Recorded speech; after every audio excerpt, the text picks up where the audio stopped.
ગરમીની આગાહી વિશે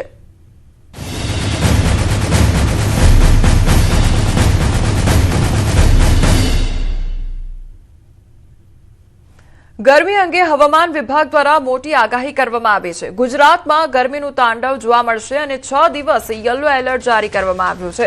રાજ્યમાં મહત્તમ તાપમાન 2 થી 3 ડિગ્રી વધશે તો ગુજરાતમાં ગરમીનો પારો 40 થી 43 ડિગ્રી વચ્ચે રહી શકે છે। મતદાનના દિવસે ભીષણ ગરમી પડશે। 26 એપ્રિલે 43 ડિગ્રી જેટલું તાપમાન રહી શકે છે। તો આગામી દિવસોમાં તાપમાન વધવાની આગાહી કરવામાં આવી છે અને મતદાન જે દિવસે છે 26 એપ્રિલે मतदान प्रक्रिया थवानी छे ने ते दिवसे तापमान महत्तम रहशे तेवी आगाही छे। अहमदाबाद सिटी के लिए बात करेंगे जिसमें हीट एक्शन प्लान के तहत जो टेम्परेचर की वार्निंग इशू हुई है उसमें येलो अलर्ट है। आने वाले 7 दिनों के लिए येलो अलर्ट इशू किया गया है और जो मैक्सिमम टेम्परेचर की रेंज होगी वो 41 से लेकर 43 डिग्री सेल्सियस के आसपास रहने का पूर्वानुमान है। 26 तारीख को जो मैक्सिमम टेम्परेचर रहने का पूर्वानुमान 43 डिग्री सेल्सियस के आसपास रहने का पूर्वानुमान है। आने वाले 7 दिनों के लिए गुजरात स्टेट के 7 डिस्ट्रिक्ट कवर है जिसमें ड्राई वेदर प्रिवेल करेगा। और मैक्सिमम टेम्परेचर की बात करेंगे तो आने वाले 24 घंटे में मैक्सिमम टेम्परेचर नॉर्दर्न चेंज में रहेगा। उसके बाद 2 से 3 डिग्री की बढ़ोतरी का पूर्वानुमान है ड्यूरिंग नेक्स्ट 3 डेज।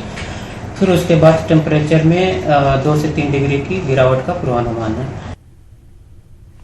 समाचाરમાં આગળ વાત કરીશું સ્વરાજના સંગ્રામ વિશે।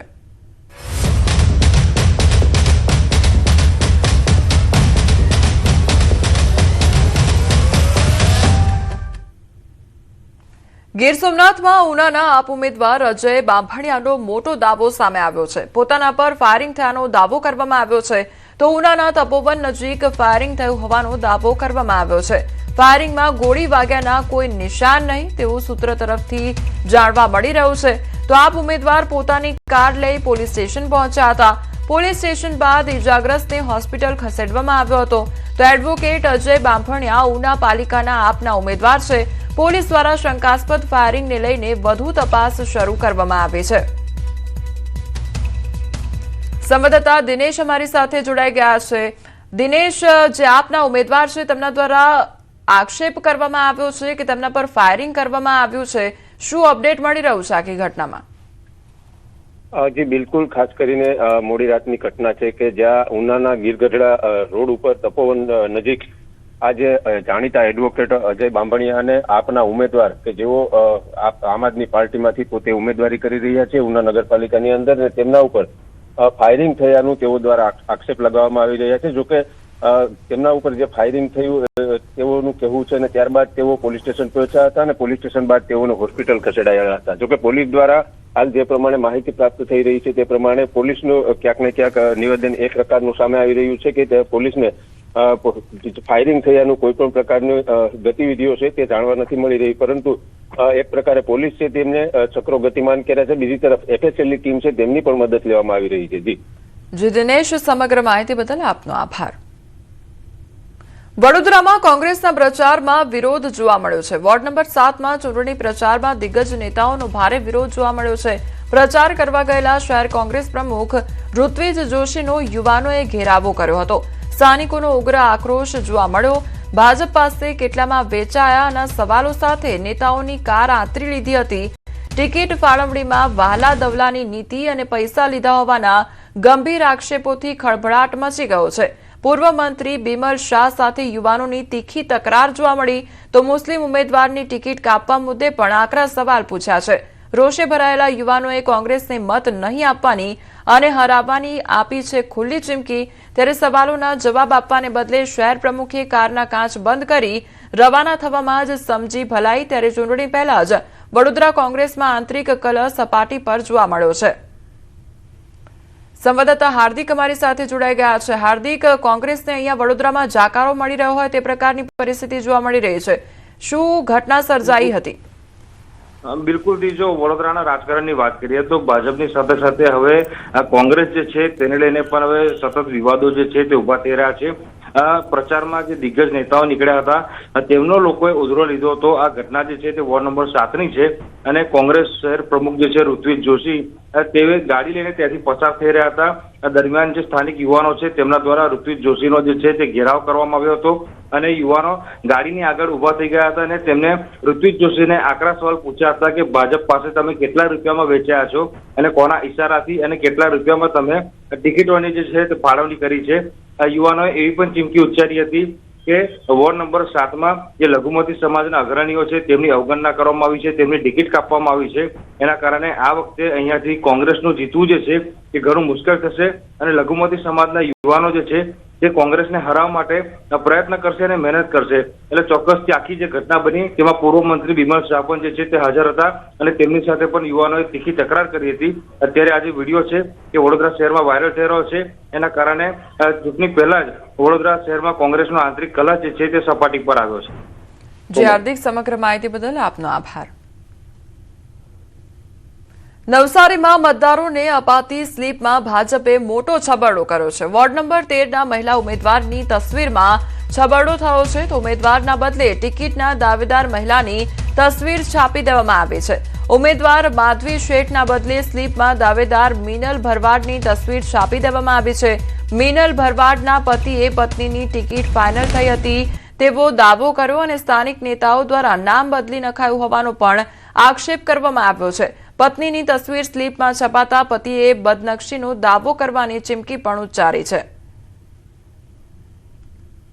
મારા વાઈફે પણ ઉમેદવારી કરેલી, એમને પણ ટિકિટ માંગેલી, એટલે મને તો એવું લાગે છે કે ઉપર ગાંધીનગરથી તો અમારું જ નામ સિલેક્ટ થઈને આવેલું, પણ અહીંના જે લોકલ નેતાઓ છે, લોકલ મોવડી મંડળ છે, એમણે કંઈ પરિવારવાદ ચલાવી કે પૈસાની લેવડ દેવડથી આ નામ સિલેક્ટ કર્યું હોય એવું મને લાગે છે। હું આમાં બદનક્ષીનો દાવો કરવાનો છું, કેમ કે તમે જો અમારા નામે અમારા પરિવારના નામે વોટ માંગવાના હોય તો પછી અમારા પરિવારને ટિકિટ કેમ નથી આપતા?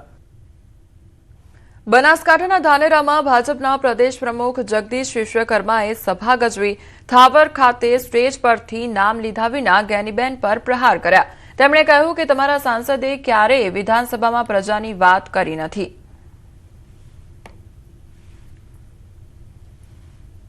મારે નામ નથી બેનું, મારી બહેનનું, પણ તમારા સાંસદ ક્યારેય ધારા વિધાનસભામાં હતા, તેમણે ક્યારેય વિધાનસભામાં પ્રજાના પ્રશ્નોની વાત નથી કરી। અત્યારે કેન્દ્રમાં તમે ભલે કદાચ ભૂલથી જતા રહ્યા હશે, પણ કેન્દ્રમાં તમારા પ્રજાની ચિંતા કરે એમ નથી। અમદાવાદ મહાનગરપાલિકાની ચૂંટણીને લઈ પ્રચાર પૂરજોશમાં ચાલી રહ્યો છે। મુખ્યમંત્રી ભૂપેન્દ્ર પટેલ મત વિસ્તારમાં ભાજપનો પ્રચાર તેજ ચાલી રહ્યો છે। ઘાટલોડિયા વોર્ડના ભાજપ ઉમેદવારોએ મહિલા સંમેલન યોજ્યું તો ભજન કીર્તન અને નાસ્તા પાર્ટી સાથે પ્રચાર કર્યો। ગરમીમાં આઈસ્ક્રીમ લિજ્જત માણતા પ્રચાર કરતા ભાજપના નેતાઓ જોવા મળી રહ્યા છે તો ભાજપના ઘાટલોડિયા વોર્ડમાં પ્રવીણ પટેલ, મયુર ગોહિલ, રિંકુ પટેલ અને જાગૃતિ પંડ્યા છે ઉમેદવાર। અંતિમ કલાકોમાં ઉમેદવારો પ્રચાર મેદાનમાં જોવા મળ્યા। અમારી જે બાઇક રેલી જે નીકળશે એના ઉપરથી જ તમને અંદાજો આવી જશે કે ઘાટલોડિયાની નગર જનતા ભારતીય જનતા પાર્ટીને જંગી બહુમતીથી જીતાડશે। વિકાસના કામો ઘણા બધા થયેલા છે। અમે માત્ર પ્રજા સુધી વિકાસના કામો આગળ હજુ વધુ સારી રીતે કેવી રીતે કરી શકીએ, જે કામો તો થઈ જ ગયા છે પણ એને થોડું વધુ ગતિ કેવી રીતે આપી શકીએ એ બધા પ્રશ્નો લઈ અને પ્રજાની વચ્ચે જઈએ છીએ અને એમના જે પણ કે નાના મોટા પ્રશ્નો હશે એનું ત્વરિત નિરાકરણ કેવી રીતે આવે એ દિશામાં અમે આગળ કામ કરીશું।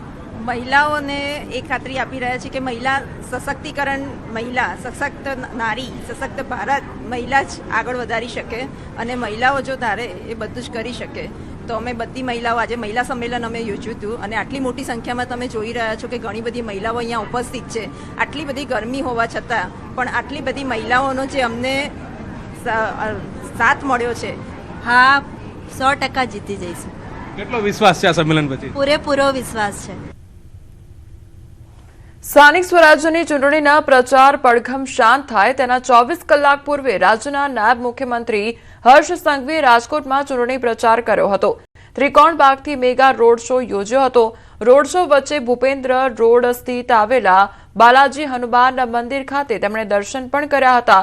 આ તકે બાલાજી હનુમાન મંદિરના સંતો દ્વારા તેમનું સ્વાગત પણ કરવામાં આવ્યું હતું। સ્થાનિક સ્વરાજની ચૂંટણીને લઈ સુરતમાં જાહેર સભા યોજાઈ। કતારગામ ખાતે સીએમ ભૂપેન્દ્ર પટેલે ભવ્ય રોડ શો કર્યા બાદ સભાને સંબોધન કર્યું. સિંગણપુર 4 રસ્તા નજીક સભા યોજી હતી. મોટી સંખ્યામાં લોકો ઉપસ્થિત રહ્યા હતા. મુખ્યમંત્રીએ લોકોને 100% મતદાન કરવા અપીલ કરી તેમજ ભાજપના ઉમેદવારોને જંગી બહુમતીથી જીતાડવા આહવાન કર્યું.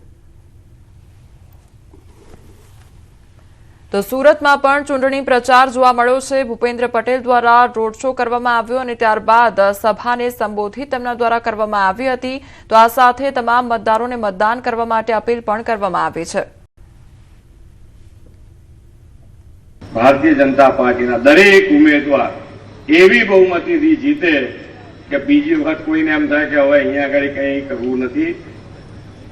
છોડો. વિકસિત ભારત માટે વિકસિત ગુજરાત લીડ લે અને વિકસિત ગુજરાતમાં લીડ કોણ લેશે? સુરત લીડ લેશે. અને એ રીતે આપણે આગળ વધીએ. આવો આપણે સૌ સાથે મળીને આગળ વધી અને આ 26મી તારીખે 100% મતદાન સાથે ભારતીય જનતા પાર્ટી